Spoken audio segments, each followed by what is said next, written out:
This is obviously what you've been building for. I remember 2 years ago, you wanted to be able to host and thought that Howfield was maybe holding you back. And then last year you get to host, but don't get the Super Regional. What does this mean in the big picture of this program for you? Well, it just shows that our program is climbing. We're doing some really good things. The future looks great for us as well. We've got some good freshmen coming up through the ranks, and just getting to host. And we have great crowds. Our last few times out, we had some really good crowds, and I'm excited to. We've already got the extra bleachers out there again, so I'm excited to get out and have another host.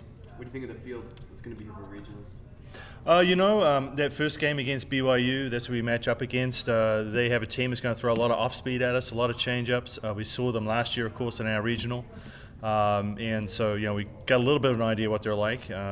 And then, of course, North Carolina, Wisconsin, just been following them just a little bit. North Carolina, we played a couple of years ago. They have a good pitcher in Spinola, I think it is.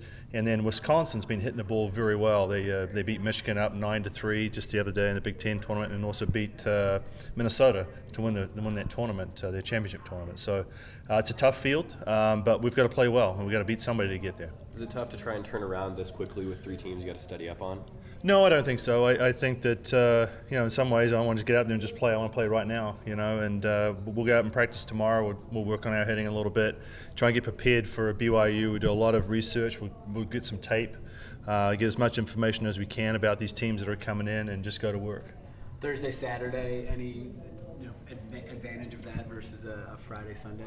Well, the good thing is we don't have to travel, so actually it's kind of harder on them. The ones that had to play this weekend. We've got one less day, one travel day they can't practice, and so really that's our advantage, in my opinion.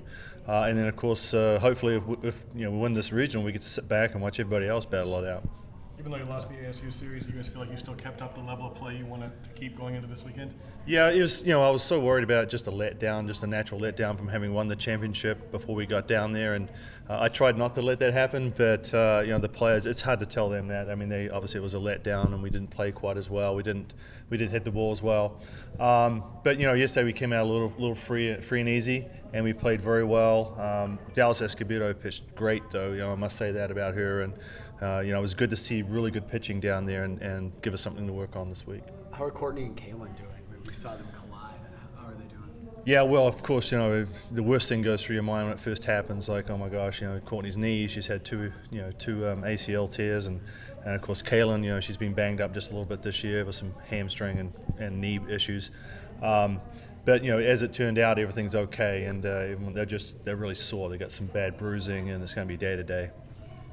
Same approach with the pitchers this weekend, more at Hawkins alternating, or a different?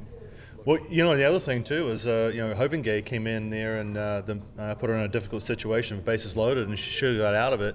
It was just a single up the middle that they scored a couple of runs on, but I was very pleased the way she pitched. Sheridan came in and did a great job yesterday. I was able to use that lefty versus lefty matchup that I like to do. And Jess, came in with some good velocity this weekend. Didn't quite have her control, but that's what we're going to work on this week. The lineup changed up a little bit on Sunday. Do you anticipate changing it back to the regular one now that Courtney and Kaylin are back in there? I'm going to wait and see on that one. I'm going to see, because Kaylin was struggling just a little bit with the bat, and Courtney wasn't getting on quite as much. So I've got some options there. I moved Peterson up, which I've been wanting to do, was move Peterson up to the 3-hole, and she came through with a home run and did pretty well. So I've got some decisions to make, but they're good decisions. And I'm sure whatever lineup I put out there is going to be effective. You said you didn't think that you thought you might slip a little bit. What do you think it was that let you guys stay at the 3rd seed? I don't know. Obviously, the teams around us probably didn't perform as well. We also played a very highly ranked team in ASU, and maybe that helped us as well. And of course, those conference champions don't count in the RPI. So, and there's a human factor they add in there as well. So, a lot of it's a guessing game, and sometimes you just don't know. What does it mean for you? Where you started, where the program was, when you started, and now to be where it is, hosting a super regional and possibly a super regional down the road? Well, again, it's just progression on how our club's been moving along. We've tried to get better each year. We've tried to set our goals higher. Our first goal this year was win a championship, the Pac-12 championship. And before it was just to get to a regional and then a super regional. And so each year we've evolved to another level. And now we want to go out there and we want to win this World Series. But of course, it's a big step first. You got to win your regional and then your super regional. Being the number 3 seed, any concerns with the target on your back being so large right now? Well, I think everyone has a target on their back out there. I mean, you know, the 64 teams that are in, I'm looking through, there's quite a number of them have good pitchers out there, and good pitching beats good hitting. And that's what you got to be aware of at this stage of the game, is somebody coming out and getting hot, and you know, you're not playing up to your abilities. And you know, there's only 7 innings. You get down early, it's sometimes going to be hard to get it back. You're undefeated at home this year. Is there any sense of invincibility at Howell Field? I'd like to think so, but you know, definitely home field advantage, Howell field advantage. We love to be at home, and our crowd is starting to get more vocal and into it, and I think our players really love to do that.